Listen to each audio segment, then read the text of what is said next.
अपनी सेहत के मुतालिक मज़ीद मालूमात हासिल करने के लिए अभी हमारा चैनल सब्सक्राइब करें और बेल आइकन को दबाना मत भूलें।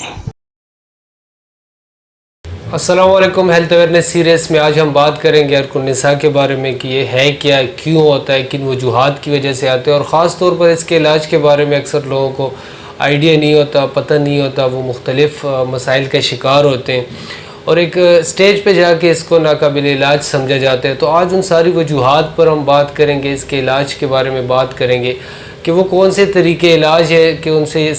ये जो अर्कुन्निसा है, ये जो शियाटिका है, इसको हम कैसे डील कर सकते हैं, जिसमें हमारे पास आम जो रिवायती अद्वियात इस्तेमाल होती हैं एलोपैथिक, उनका जिक्र करेंगे। फिर फिज़ियोथेरेपी है और फिर अल्टरनेट मेडिसिन की साइड पे हमारे पास होम्योपैथिक मेडिसिन है। इन सारी चीज़ों को डिटेल से डिस्कस करेंगे।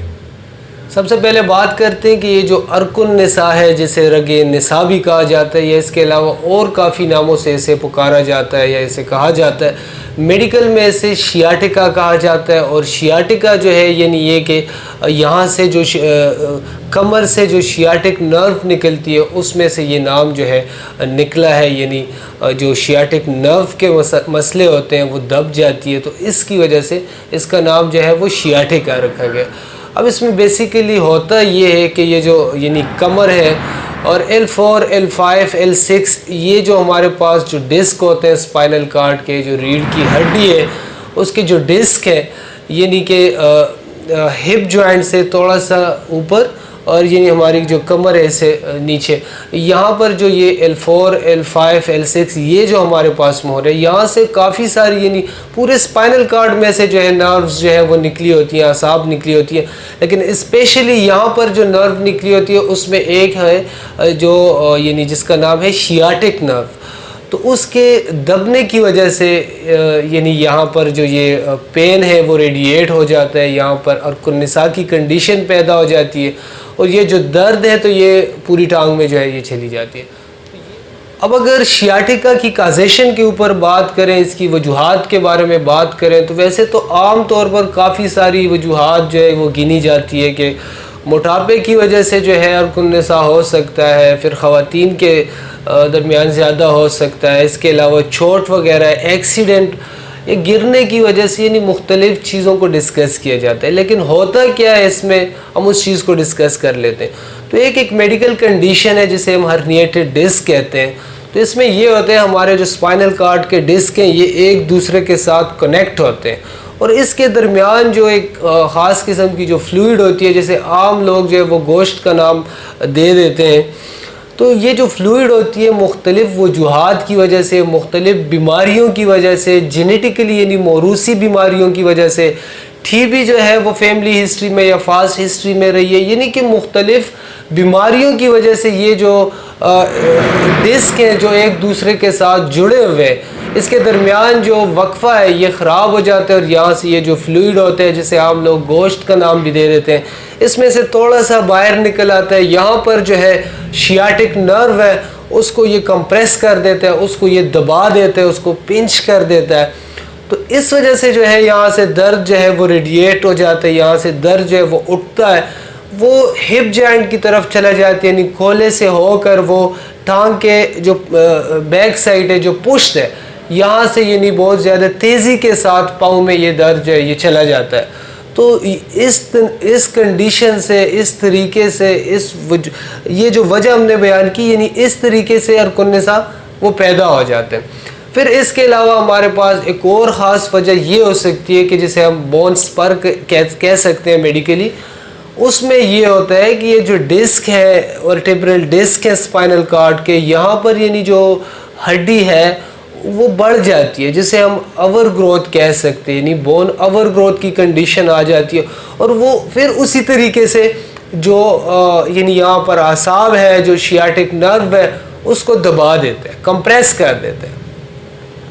तो उसकी कंप्रेस होने की वजह से, उसके दबने की वजह से ज़ाहिरी बात है कि यहाँ से जो शियाटिक नर्व है वो पूरी टांग में, तो वहाँ पर पेन जो है वो चला जाता है, वहाँ पर रेडिएट कर जाता है। अब इसके अलावा अगर हम देखें तो एक और कंडीशन भी आ जाती है, यानी कि जो डिस्क है, स्पाइनल कार्ड है, जब इनके अंदर गलन सड़न की कंडीशन, डीजनरेशन पैदा हो जाती है, ये जो डिस्क होते हैं ये ख़राब होना शुरू हो जाते हैं, तो इसकी वजह से भी ये होता है कि डिस्क की जो शेप है ओरिजिनल वो ख़राब हो जाती है और उसकी वजह से शियाटिक पर दबाव पड़ता है, उसको वो कंप्रेस कर देता है, तो इसकी वजह से हमारे पास जो है शियाटिक नर्व जो है वो आ जाती है। अब जैसे कि ये आम तौर पर जो वजूहात बयान की जाती है कि एक्सीडेंट की वजह से, फिर हमारे पास गिरने की वजह से, चोट लगने की वजह से, तो उसमें भी वजह यानी ठीक है वो चेंज हो जाती है, एक लोकल काज हमारे पास आ जाते हैं, लेकिन इंटरनली जो हमारे पास कंडीशन होती है वो वही होती है, यानी डिस्क जो है वो स्लिप हो जाते हैं, उनके अंदर डीजनरेशन आ जाती है, उनकी जो पोजीशन है वो ख़राब हो जाती है, जिसकी वजह से शियाटिक नर्व जो है वो दब जाती है। अब अगर अर्कुन्निसा यानी कि शियाटिका के इलाज के बारे में बात करें, ट्रीटमेंट ऑप्शन के ऊपर बात करें कि हमारे पास कौन से ऑप्शंस होते हैं, आम तौर पर हमारे लोग जो है वो यानी रिवायती अद्वियात की तरफ चले जाते हैं, वो एलोपैथिक मेडिसिन की तरफ चले जाते हैं। वहाँ पर यानी क्या ऑप्शन है, वहाँ पर जो फर्स्ट यानी स्टेप लिए जाते हैं वो यही लिए जाते हैं कि पेन किलर, दर्द कुछ जो अद्वियात होती हैं उनका इस्तेमाल किया जाता है, फिर कुछ ऐसी मेडिसिन कैल्शियम वगैरह का इस्तेमाल किया जाता है, कुछ ऐसी मेडिसिन का इस्तेमाल किया जाता है जिससे मसल्स जो है उनको स्ट्रेंथ मिल जाए,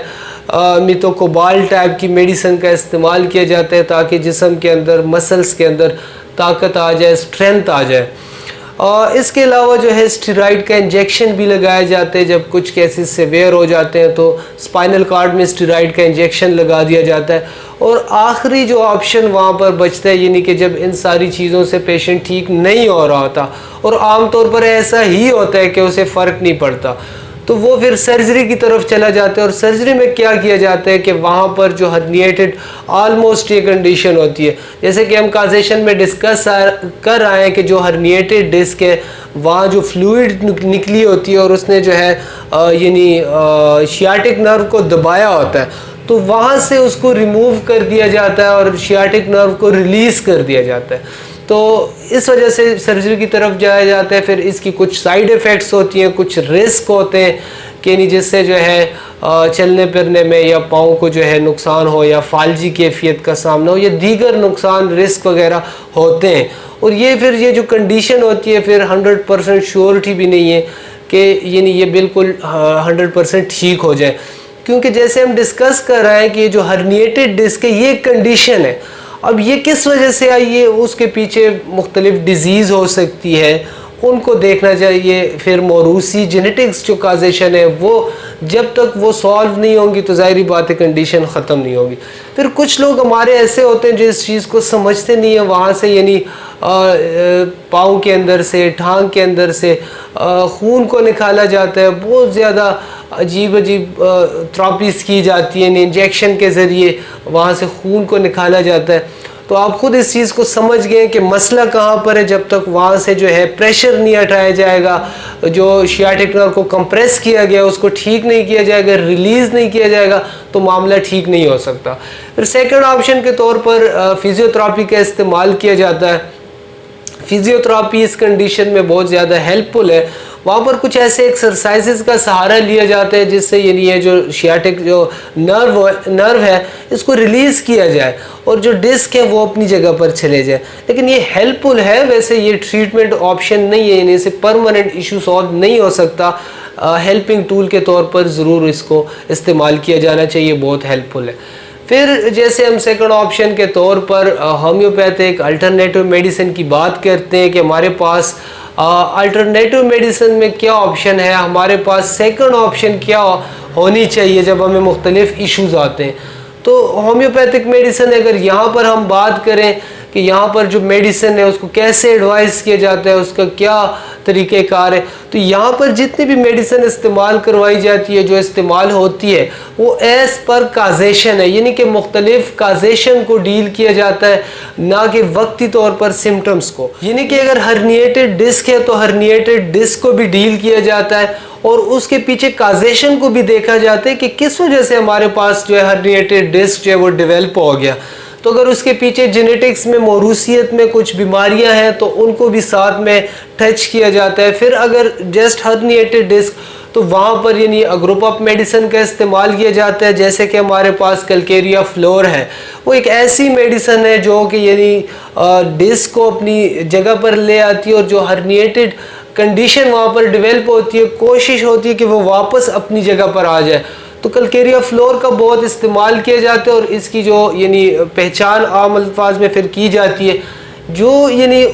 ये जो पेशेंट होते हैं इनको चलने फिरने से अफाका मिलता है, मुसलसल चलने फिरने से। अब इसकी एक्यूट जो कंडीशन है रस्टॉक्स भी अर्कुन्निसा के अंदर बहुत ज़्यादा यानी टॉप रैंक मेडिसिन है, बहुत ज़्यादा इस्तेमाल होती है। और रस्टॉक्स भी यही होता है कि ये जो पेशेंट होते हैं, ये जो मरीज़ होते हैं, इनको मोशन से यानी इनको हरकत करने से अफाका मिलता है। ये मुसलसल जो है चलने फिरने की कोशिश करते हैं तो ये ठीक होते हैं। इसकी जो शियाटिक पेन है ज़्यादातर जो है ये राइट साइड पे इसका दर्द होता है, लेकिन ये दोनों साइडों पर काम करता है। फिर हमारे पास मैग्नीशिया पास एक मेडिसिन है जो कि राइट साइडेड जो शियाटिका है, राइट से यानी दाएं तरफ का जो अर्कुन्निसा है वहाँ पर बहुत ज़्यादा इस्तेमाल किया जाता है। और ये जो पेशेंट होते हैं ये टांग को प्रेशर देते हैं, ये दबाने की कोशिश करते हैं। फिर कोलोसिंथ एक मेडिसिन है जिसे बहुत ज़्यादा इस्तेमाल किया जाता है और ये जो मेडिसिन है तो वैसे तो इसको लेफ़्ट साइड शियाटिक पेन में इस्तेमाल किया जा सकता है, बाएं साइड का जो अर्कुन्निसा होता है। लेकिन कोलोसिंथ जो है ये बायलेटरल जो हमारे पास शियाटिक पेन आ जाती है, यानी दोनों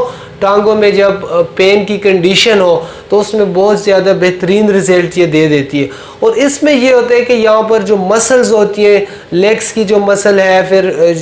स्पाइनल कार्ड है, उसमें बड़ी कंट्रैक्शन होती है, यानी बड़ी रिजिडिटी वहाँ पर जो है वो पैदा हो जाती है, किचावट जो है वहाँ पर महसूस होता है। फिर इसके अलावा हमारे पास ब्रायूनिया है। ब्रायूनिया में ये होता है कि उसका मरीज़ जो है वो हरकत ही नहीं कर सकता, यानी कि वो ज़रा सा चलेगा तो उसे जो है दर्द जो है वो बढ़ जाएगा, वो हरकत ही नहीं कर सकता। फिर इसके अलावा अमोनियम म्योर का इस्तेमाल किया जाता है, जिसका मरीज़ अगर लेटा रहे तो वो ठीक रहता है,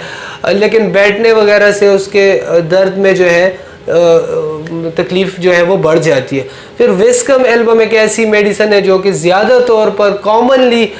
शियाटिका के अंदर इस्तेमाल किया जाता है, जहाँ पर अगर सिम्टम्स नहीं मिल रही, कंडीशन की समझ नहीं आ रही, तो वहाँ पर विस्कम एल्बम एक ऐसी मेडिसिन है, चाहे लेफ़्ट साइड शियाटिका हो, राइट साइड शियाटिका हो, ये दोनों तरफों में काफ़ी अच्छे रिजल्ट देते हैं। और ये नहीं कि अगर सिम्टम्स वगैरह मौजूद ना हो तब भी ये काम करता है और काफ़ी अच्छे ये नहीं कि रिजल्ट फ्राहम करता है। अब इसके अलावा और बहुत सारी मेडिसिन मौजूद है जो कि मुख्तलिफ़ वजूहात के ऊपर इस्तेमाल की जा सकती है, मुख्तलिफ़ सिम्टम्स को देख कर, मोडिलिटीज़ के पेशेंट किस चीज़ से तकलीफ़ जो है कम हो रही है, किस चीज़ की वजह से बढ़ जाती है। तो कहने का मतलब ये है कि अर्कुन्निसा में होम्योपैथिक के अंदर ग्रुप ऑफ मेडिसिन मौजूद है जिससे न सिर्फ अर्कुन्निसा यानी शियाटिका को ठीक किया जा सकता है, बल्कि डीजेनरेशन जो चेंजेस आ जाती हैं स्पाइनल कार्ड के अंदर, स्टेनोसिस की कंडीशन पैदा हो जाती है, हर्निएटेड डिस्क की कंडीशन पैदा हो जाती है, इन सारी चीज़ों को डील किया जा सकता है, इनको ठीक किया जा सकता है। बहुत शुक्रिया।